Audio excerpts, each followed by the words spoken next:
దిగండి, ఇక్కడే ఉండండి.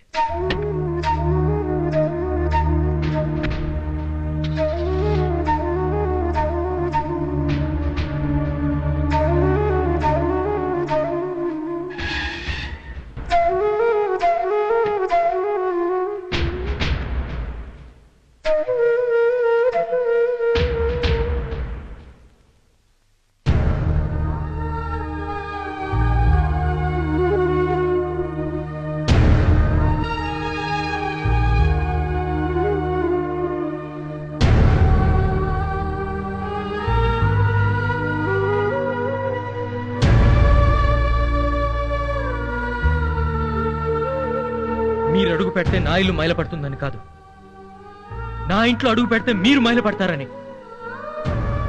వెళ్ళిపోండి.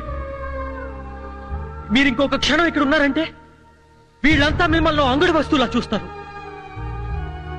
ప్రతి క్షణం కాపలా కాయడం నా వల్ల కాదండి. అందుకే వెళ్ళిపోండి.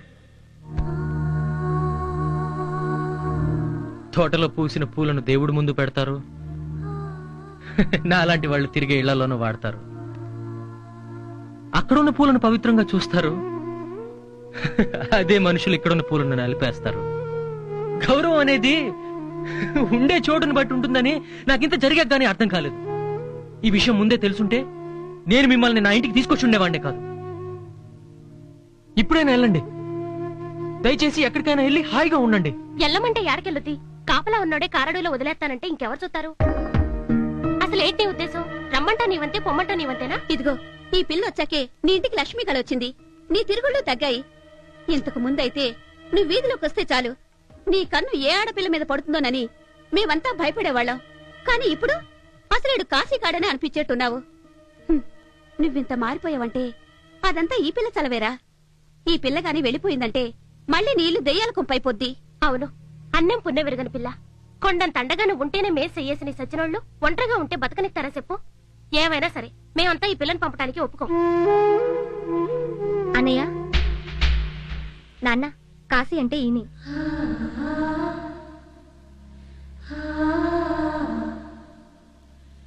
బాబు, నువ్వెవరో మాకు తెలియదు. ఆపదలో ఒక ఆడపిల్లుంటే ఆదుకునే మంచి మనస్తత్వం నీకుందని మా అమ్మాయి చెబితే నాకు తెలిసింది. అలాంటి నీకు ఏమిస్తే మా రుణం తీరుతుంది? వచ్చే వారమే దాని పెళ్లి. నువ్వు తప్పకుండా రా బాబు.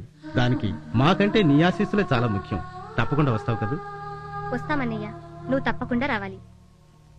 అలాగే, మీరు బయలుదేరండి. వస్తాం బాబు.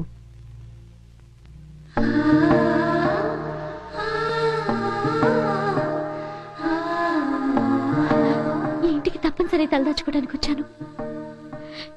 కానీ తలదాచుకున్నాక తెలిసింది నా అభిప్రాయం తప్పని. అందరికీ ఆ కాశీ మాత్రమే పవిత్రమైన స్థలం, కానీ నాకు ఈ కాశీ ఉండే చోటు కూడా పవిత్రమైందే. అందుకే మీరు వెళ్ళమన్నా నేను వెళ్ళటం లేదు, ఇక్కడే ఉంటున్నాను.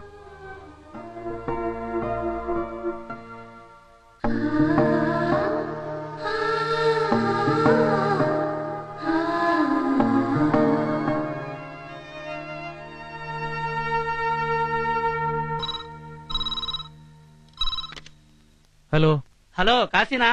నేను భాస్కర్ని మాట్లాడుతున్నాను.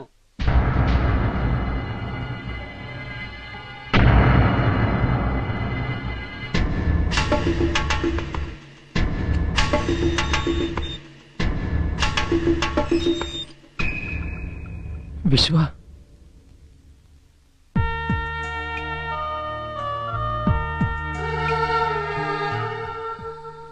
ఏంట్రా ఇది? ఏమైంది? నేను రిజిస్ట్రార్ ఆఫీస్ నుంచి సుబ్బరామయ్య గారిని కలవడానికని ఎయిర్పోర్ట్కి వెళ్ళాను కదా. వెళ్లే దారిలో ఏవో మత కలహాలట. పోలీసులు కార్లన్నీ ఆపి చెక్ చేస్తున్నారు. సుబ్బరామయ్య గారు మీకు ఎలా తెలుసు? నేను ఆయన బిజినెస్ వ్యవహారాలు చూస్తుంటాను. లాస్ట్ సండే మీరు ఎక్కడున్నారు? సండే లాస్ట్ సండే గుంటూరులోనే ఉన్నాను. 3 days ట్రిప్. ఫ్రైడే వెళ్ళాను, మండే వచ్చేసాను. That's all. అలాగా.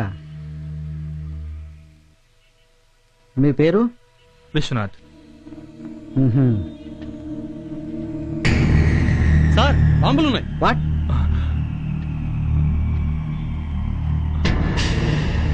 ఏంటివి? ఇవి నా కారులోకి ఎలా వచ్చాయో నాకు తెలియదు సార్. అసలు no more explanation. You are under arrest.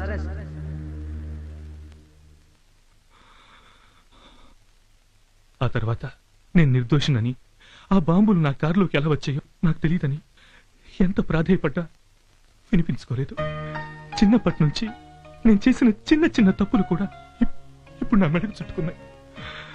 అన్నిటిని లింక్ చేసి చర్చిలో బాంబు పేలుళ్ల కేసులో నేనే మెయిన్ అని నిర్ధారించి నన్ను జైల్లో పెట్టారు. నా కారు, బ్యాంక్ బ్యాలెన్స్ మొత్తం సీజ్ చేశారు. బయట ప్రపంచంతో కనెక్షన్స్ పూర్తిగా కట్ చేశారు. ఒక్క ఫోన్ కూడా చేయనివ్వలేదు. రే, ఇన్నాళ్ళకి మళ్ళీ నేను చూస్తుంటే నా ప్రాణం లేచొస్తుందిరా. రే, వచ్చే వారమే కోర్టులో నా కేసు విచారణకు వస్తోందిరా. కోర్టులో ఈ పోలీసులు నాకు వ్యతిరేకంగా సాక్ష్యాలు ప్రొడ్యూస్ చేయలేరురా. నాకు తెలుసురా, నువ్వు నిర్దోషమని తీర్పు వస్తుంది. తప్పకుండా విడుదలవుతావు. కానీ నా తరపున కేసు వాదించేందుకు లాయర్ని పెట్టాలి. నాకు బెయిల్ ఇప్పించాలి. దీనికంతా చాలా డబ్బు ఖర్చు అవుతుంది. నువ్వే నన్ను ఎలాగైనా కాపాడాలరా. ప్లీజ్ రా. రే, ఏంట్రా మాటలు? నేనుండగా నీకేం భయం లేదురా. ఎంత ఖర్చైనా పర్వాలేదు, నిన్ను బయటికి తీసుకొస్తాను. కాశీ, గాయత్రి ఎలా ఉందిరా? వాళ్ళన్నా వదిన ఊరొదిలి వెళ్ళిపోయారు. ప్రస్తుతం నా దగ్గరే ఉంది. నా గురించి చాలా గొప్పగా అనుకుంటోంది. నా పరిస్థితి ఇలా అయిందని తెలిస్తే తను రే, కంగారు పడకరా. గాయత్రికి ఇదంతా తెలియనివ్వను. పాపం తను నీ మీదే ప్రాణం పెట్టుకుంది. 24 గంటలు నీ గురించే ఆలోచిస్తుంది. గుర్తుందా ఒకప్పుడు ఈ పెళ్లి గొడవ పెట్టుకోద్దురా అని చెప్పేవాణ్ణి. కానీ ఇప్పుడు మీ ఇద్దరి పెళ్లి జరిపే బాధ్యత నాది. నన్ను నమ్ము.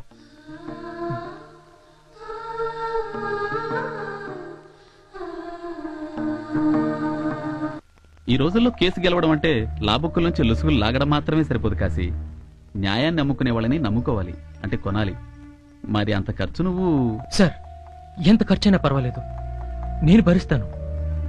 మీరు మాత్రం మీ పని కానివ్వండి. మీరు విశ్వ ఫ్రెండ్ కాశీ కదా? అవునండి. Excuse me sir. నేను ఆయనతో కొంచెం పర్సనల్గా మాట్లాడాలి, ప్లీజ్. Okay sir. ఏమండి, గాయత్రి ఎలా ఉంది? ఆమెకు పెళ్ళయిందా? గాయత్రి మీకు తెలుసా? వాళ్ళ అన్నయ్య ఆంజనేయులు మా కంపెనీలో వర్క్ చేశాడు. నేను గాయత్రిని సిన్సియర్గా లవ్ చేశాను. But my love is one way traffic. తను విశ్వాన్ని ఇష్టపడుతుందని తెలిసి నా ప్రేమను లీవ్ ఇట్. విశ్వ ఎలా ఉన్నాడు ఇప్పుడు? ఒక కేసులో ఇరుక్కున్నాడండి. చెయ్యని నేరానికి ఇప్పుడు జైల్లో ఉన్నాడు. వాణ్ణి విడిపించడానికే నా కారుని అమ్ముతున్నాను సార్. Is it? ఇదిగోండి మీ కార్ ఆర్సీ బుక్. డబ్బు కోసం అయితే కారు అమ్మాల్సిన అవసరం లేదు.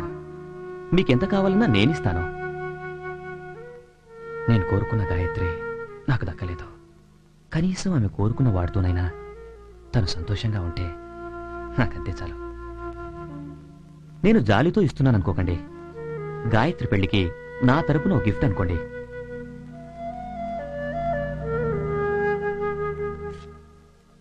మీ మనిషిని అనుకుని కాదనకుండా తీసుకోండి ప్లీజ్.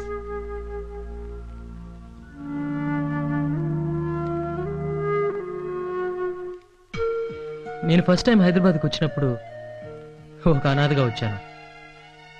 కానీ ఇవాళ ఏంటో రాను రాను నాకు నా వాళ్ళు ఎక్కువైపోతున్నట్టున్నారు.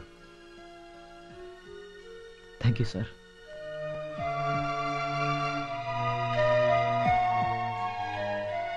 సార్, మీరు ఒక ప్రేమికుడిగా ఓడిపోయి ఉండొచ్చు, కానీ ఓ మనిషిగా మాత్రం గెలిచారు. మీ మేలు ఎప్పుడు మర్చిపోలేను.